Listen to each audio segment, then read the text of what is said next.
بسم اللہ الرحمن الرحیم۔ السلام علیکم خواتین و حضرات۔ آج میں آپ کے لیے ایک ایسا عمل لایا ہوں جو اکثر بہت سی بہن بیٹیوں اور خواتین کو اس مرض کا ہو جانا زیادہ تر دکھائی دیتا ہے۔ مقصد اس کو ہم کہتے ہیں اسقاط حمل۔ دوسرا اس کا نام ہے مرض اچھرا۔ مقصد اس کا مطلب یہ ہے کہ اگر کسی کو بہن بیٹی کو حمل ہو بھی جائے تو پھر اس کے ضائع ہونے کے بہت سے چانسز ہوتے ہیں۔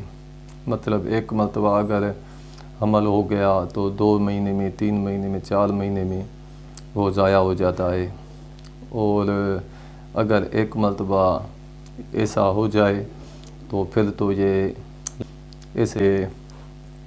اس کو ہم کہتے ہیں اسقاط حمل، یعنی اس کو عام طور پر اچھرا کا مرض بھی کہتے ہیں۔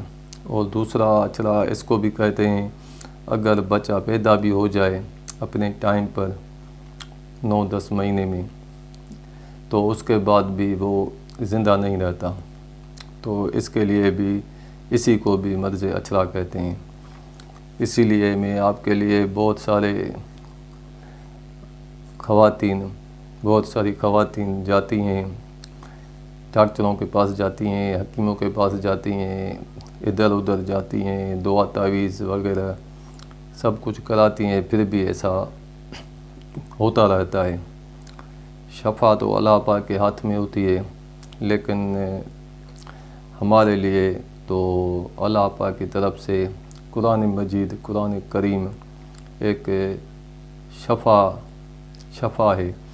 ہر مرض کا علاج اس میں موجود ہے، اور اگر ہمارا کامل یقین ہے، ہم مسلمان ہیں اور اللہ پاک کو مانتے ہیں اور قرآن کریم کو مانتے ہیں کہ یہ شفا ہے، تو پھر یہ ہمارے لیے تو اس کے لیے میں آپ کو ایک ایسا عمل بتاؤں گا کہ آپ اگر یہ کریں گے تو انشاءاللہ تعالی آپ کے یہ جو مرض اچھرا ہے، جس کو اسقاط حمل کہتے ہیں، اس کا مرض ختم ہو جائے گا اللہ پاک کے حکم سے۔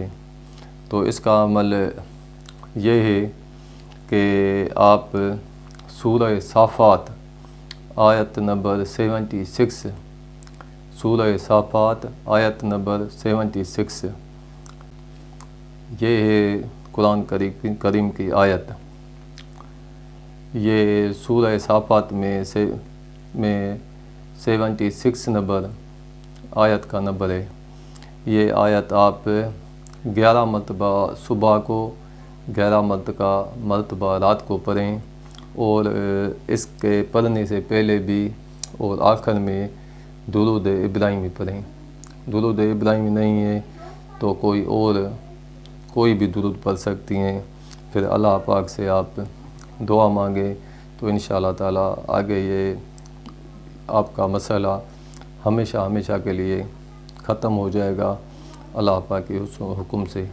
اور کامل یقین رکھیں کہ اللہ پاک نے ہمارے لیے قرآن کریم میں صرف باطنی روحانی علاج نہیں بلکہ جسمانی علاج بھی اس میں پوشیدہ رکھا ہے۔ اگر ہم اس کو استعمال کریں، اس کو اچھے طریقے سے عمل کریں تو انشاءاللہ تعالی یہ مرض ختم ہو جائے گا۔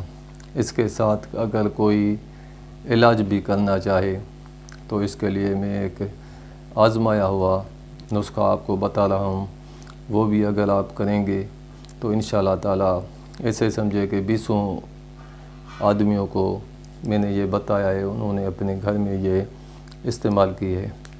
وہ دوا ہے یونانی، یعنی اس کا نام ہے معجون حمل عنبری۔ معجون حمل عنبری اس کا نام ہے۔ یہ آپ کو کسی بھی پنسار کی دکان سے مل جائے گی، آسانی سے مل جائے گی، اور کسی اچھے سے دواخانے کی لینا، جیسے کوئی ہمدرد دواخانہ ہوتا ہے یا کرشی کا دواخانہ ہوتا ہے یا اجمل کا دواخانہ ہوتا ہے. اس کے علاوہ طیبی، یہ بھی اچھا دواخانہ ہے. کسی اچھی سی دواخانے کا لے کر اس کو 3 مہینے کا جب بچہ ہو جائے تو اس کو ایک مرتبہ صبح کو 3 گرام دودھ کے ساتھ کھا لیا کریں. تو انشاءاللہ تعالیٰ میں آپ کو یقین دلاتا ہوں تو اللہ پاک کے حکم سے اور اس کلام پاک کی شفا سے اور اس دوا بھی ہماری جو دوا ہوتی ہے وہ بھی ایک سنت ہوتی ہے. حضور صلی اللہ علیہ وآلہ وسلم نے بھی علاج کے لیے فرمایا ہے، تو یہ بھی ایک سنت ہے. ایسا نہیں ہے کہ دوا بالکل بند کر دیں اور ایسا کریں گے. تو یہ بھی ہمیں کرنا چاہیے، علاج بھی کرنا چاہیے. اور یہ جو میں نے آپ کو بتائی ہے معجون حمل عنبری، یہ بھی آپ استعمال کریں. 3 گرام صبح کو کھا لیا کریں اور انشاءاللہ تعالیٰ آپ کا یہ مسئلہ ہمیشہ کے لیے ختم ہو جائے گا. اور دعاؤں میں مجھے یاد کیجیے گا. تو جاتے جاتے آپ سے یہ ہم التجا کرتے ہیں کہ ہمارے اس چینل کو سبسکرائب کریں، شیئر کریں اور لائک کریں. اور اگر آپ کو پسند آ گیا ہو تو اس کو لائک بھی کریں. اور اللہ پاک آپ کو شفا کامل عطا فرمائے جو اس مرض میں مبتلا ہیں. السلام علیکم. بسم الله الرحمن الرحيم. ونجيناه وأهله من الكرب العظيم.